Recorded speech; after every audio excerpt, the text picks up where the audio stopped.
रावत जी, आप रुद्रप्रयाग के विधायक रहे हैं और परसों रात को बड़मा पट्टी हो, चाहे छेनागाड़ हो, गुप्तकाशी हो, बस केदार हो, पूरी रोड जो है त्राईमान हो रखी है। आप वहां पे पूर्व विधायक रह चुके हैं, लोगों की उम्मीदें बहुत ज़्यादा है और प्रशासन आज 12 बजे तक वहां पे नहीं गया है और वहां जो है रोडें बुरी हाल है। आप विपक्ष में रहते हुए क्या बोलना चाहते हैं रुद्रप्रयाग? मैंने अभी जिक्र किया है जी, बड़मा पट्टी वही जो छेना तहस हो गया सर। मैं सरकार से मांग कर रहा हूं कि भैया रुद्रप्रयाग 2013 की त्रासदी लोगों ने देखी है, वहां लोगों को सहायता करें, जिनको नुकसान हुआ है उनकी भरपाई करें। उनके दर्द में सरकार को तत्काल सम्मिलित होना चाहिए, क्योंकि कल भी रात को मुझे कई वहां से टेलीफोन आया जी कि साहब यहाँ पूरा छेनाघाट तहस हो गया, आज पूरा गुप्तकाशी से आगे पूरा रोड खत्म हो चुका है सर, सब कुछ समाप्त हो गया सर। तो उसके लिए हम सरकार से मांग कर रहे हैं जी। कोई आलोचना नहीं कर रहे। 3 तिगड़ी काम बिगाड़े वाले नहीं बोल रहा हूं, तुम्हारे पास तो सब कुछ है, लेकिन इसके बावजूद क्या हालत है वहां? क्योंकि मैं इसका जिक्र मैं कल वहां कर चुका हूं, इसलिए आपके बीच में नहीं कर रहा हूं। लेकिन मैंने वहां भी कहा भाई कहां ले जा रहा हूं इस क्षेत्र में,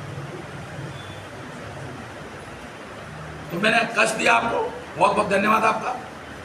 नदी की भी आपने बात कही है और इससे पहले कई बार बड़े नेताओं ने भी, आपके कांग्रेस के वालों ने भी कहा है। गोदियाल जी वहाँ धरना भी कर चुके हैं। भाजपा सरकार में पहली बार देखा जा रहा है कि मंत्री तो झूठ बोलते ही थे ऑन द कैमरा, लेकिन अब अधिकारी भी झूठ बोल रहे हैं। गढ़वाल कमिश्नर ने ऑन द कैमरा बोला हुआ है कि हर महीने वहाँ पे उनके द्वारा बैठक की जाएगी। 3 महीने बीत चुके हैं, गढ़वाल कमिश्नर का कोई पता नहीं। फिर आपके माध्यम से, जैसे गोदियाल जी ने बात उठाई, मैं फिर आपके माध्यम से कह रहा हूं, बॉडी बैठक करने के लिए नहीं है कि 3 महीने में करूंगा, 6 महीने में करूंगा।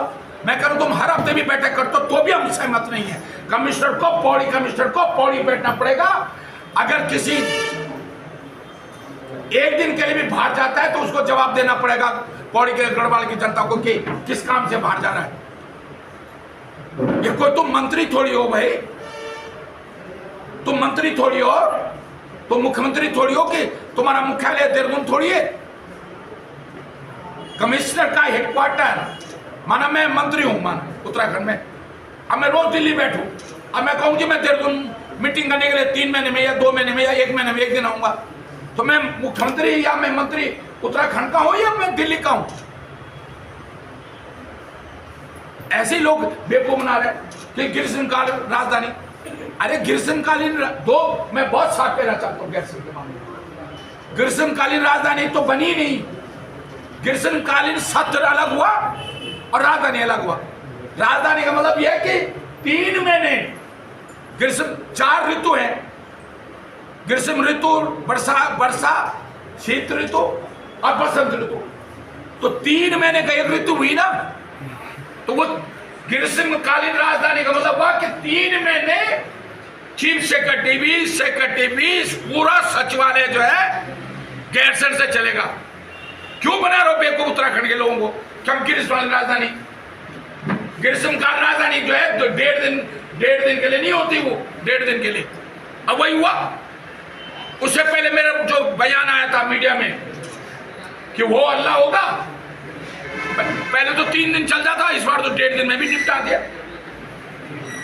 और बड़ा उससे पहले क्या हो रहा था, कठिन परिस्थितियों में, विपरीत परिस्थितियों में धामी सरकार पहुंची गैरसैंण, जैसे पता नहीं, अरे धामी भी पहाड़ के रहने वाला, ज्यादातर हम पहाड़ी के लोग, ऐसे में क्या सुनो सही, अभी आप मत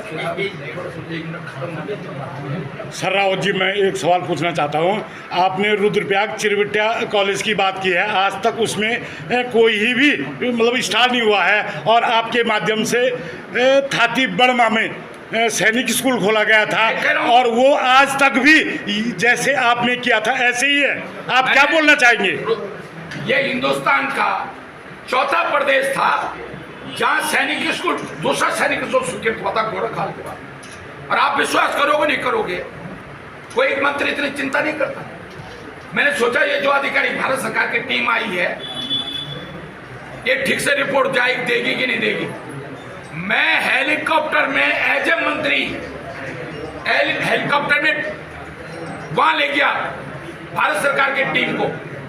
मैंने वहां लोगों से कह रहा था गाजे बाजे के साथ स्वागत करना, और उन्होंने वो जो आर्मी का अफसर आया था सैनिक स्कूल के निरीक्षण के लिए, उसने पॉजिटिव रिपोर्ट दी।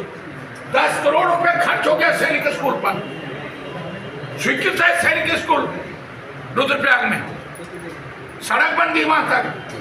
कुछ उस समय मैदान समतल भी जमीन पे 10 करोड़ रुपए खर्च हो गया था। जी जी जी। और आज वो सैनिक स्कूल गायब। रुद्रप्रयाग में पश्चिम महाविद्यालय गायब, नर्सिंग कॉलेज गायब। ये धोखा हो रहा, मैं बता रहा हूँ। अब इन दिनों आप भाजपा पर लगातार फायर दिखाई दे रहे हैं। भाजपा का एक बयान आ रखा है, जो क्षेत्र नेतृत्व हैं उनका भी कहना है कि हरक सिंह रावत जी कांग्रेस के कुंभकर्ण की भूमिका में दिखाई दे रहे हैं। इन दिनों 2027 नज़दीक है और उन्हें उठा दिया गया है, और वो फायर इसलिए हो रहे हैं। किस तरह देखते हैं? कर दिया गया? कुंभकर्ण की भूमिका में आप कांग्रेस में दिखाई दे रहे हैं कि अब 2027 नज़दीक है, चुनाव नज़दीक है, इसलिए वो फायर ज़्यादा। देखिए, मैं अपने उन लोगों से कहना चाह रहा हूँ कि तुम्हारी सरकार को लाने के लिए 2016 में धारचूला कोई भाजपा का नेता जाने के लिए तैयार नहीं था। हरक सिंह को भेजा गया। बेरीनाग, धारचूला, बागेश्वर, पिंडर घाटी, तब तो तुमने मुझे कैसे भेजा भाई? अरे जब जगो तभी से मेरा। अब मैं लड़ाई जो है, एक चीज सुनो, मैं क्यों जीतता हूं चुनाव? रुद्रप्रयाग 10 दिन में चुनाव जीत गया। मेरी की स्टेज होती है राजनीति करने की। मैं कोरदार 10 दिन में चुनाव जीत गया। क्यों जीत गया? मैं लहसुन में 10 दिन में चुनाव जीत गया। क्यों जीत गया? मेरा घर तो श्रीनगर, मैंने तो तला बदलपुर मरा बदलपुर देखा भी नहीं था, मैंने तो बड़वा पट्टी देखी भी नहीं थी। क्योंकि चुनाव राजनीति है, किससे जी? मैं ये नहीं करूँ हर समय आप सक्सेस ही हो जाओगे, फेल भी हो सकते हो, लेकिन नीति तो सही से बनाओगे ना।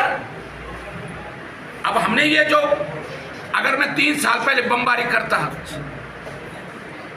तो चुनाव आते आते तो भूस हो जाता। तो कारतूस भी तो चाहिए, गोला बारा भी तो चाहिए। पहले बंदूक की गोली डालो, फिर गोला डालो, फिर मिसाइल दागो। अब क्यों नहीं भाजपा के नेता, बड़े नेता क्यों नहीं बोल रहे मेरे बयान पे? तिरुनाव में मैंने 20 करोड़ रुपए कहा, अरे कम से 27 करोड़ दो क्या? कई बार सच बोलने के लिए कुछ झूठ बोलना पड़ता है। मैं एक दिन एक कोरदार में एक जनसभा कर रहा था, कार्यक्रम था।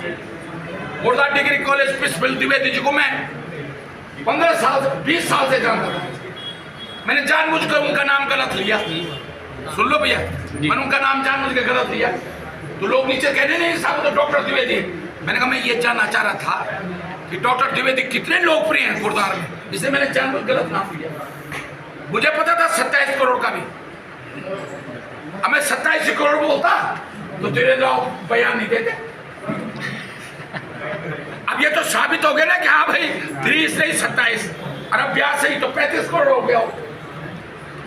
आज भाजपा कटघरे में तो आ गई। और मैंने ये नहीं बोला था चेक से, मैंने भी चेक से ही बोला था। मेरा बयान उठा के देख लो।